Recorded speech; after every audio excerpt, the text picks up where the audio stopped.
واو سلام أرسمة كمي اللغي እግዚአብሔር ይመስገን ጽቡቅ ኣለኹ ከመይ ባኸው ግን ክብርን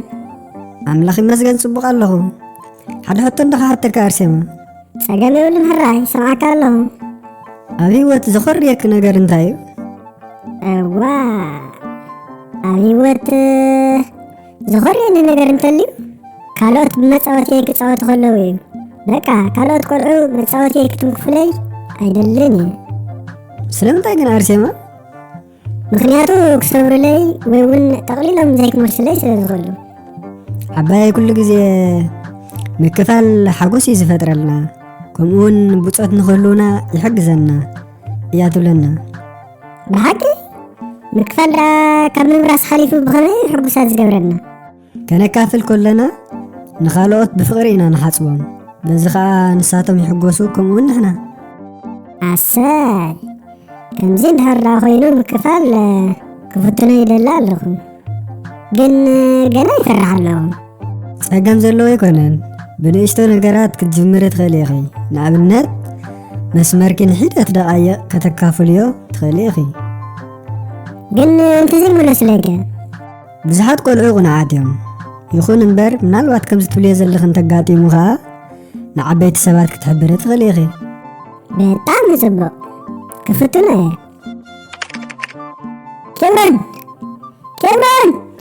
ዋው ኣርሴማ ሃብተይ ሰላም ድዩ ኣምላኽ ይመስገን ምክፋል ኣዝዩ ዘደስት ነገር እዩ እቶም ካልኦት ቆልኦት ምስ ኣካፈልክዎም ኣዝዮም እዮም ተሓጒሶም ኣነ እውን ከምኡ ርኢኺ ኣይበልኩኹን እንዶ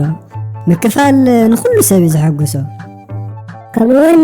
ሓደሽቲ ሰባት ተላለየ ምክፋል ስለ ዝማሃርካኒ ኣዝየ ዘመስግነካ ገንዘብኪ ሕጂ ምክፋል ምዝራእ ፍቕሪ ምዃኑ ፈሊጥካ ኣለኺ ምክፋል ኣዝየ ዝፈቱ ደጊበ ፅባሕ ብዙሕ ነገራት ከካፍል መዲብ ኣለኹ ኣዝዩ ደስ ዝብል ምክፋል ነዚ ዓለም ኣዝዩ ዘገርማ ስለዚ ምክፋል ምብርካት እምበር ምጉዳል ኣይኮነን ምክንያቱ ጎይታናን መድሓኒናን ኢየሱስ ክርስቶስ ብክልተ ዓሳን 5 እንጀራን 5,000 ሰባት ስለ ዝመገበ ሃዋርያት ነተን 2 ዓሳን 5 እንጀራን ሒዞም መስቕ ተዝብሉ ነይሮም ግን 2 ሰባት ከማና ይምድረራን ንጎይታ ስለ ዝሃብዎ ግን ጎይታ ኣበርኪቱ 5,000 ሰባት መጊቡስ 12 መሶብ ትረፍ ከም ዝለዓል ገበረ ስለዚ ንሕና ድማ ዓቕምና ብዘፍቀደልና ከነካፍል ከለና ምናልባት ንግዚኡ ዝጎድለና ዘሎ ክመስለና ይኽእል እዩ እቲ ሓቂ ግን ንኸበርክተልና ንጎይታ ኢና ንህቦ ዘለና ስለዚ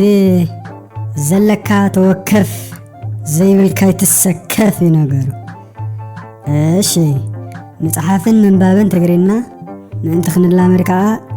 ነዞም ዝስዕቡ ሕቶታት ኣብ ጥራዝና ፅሒፍና ንመልሶም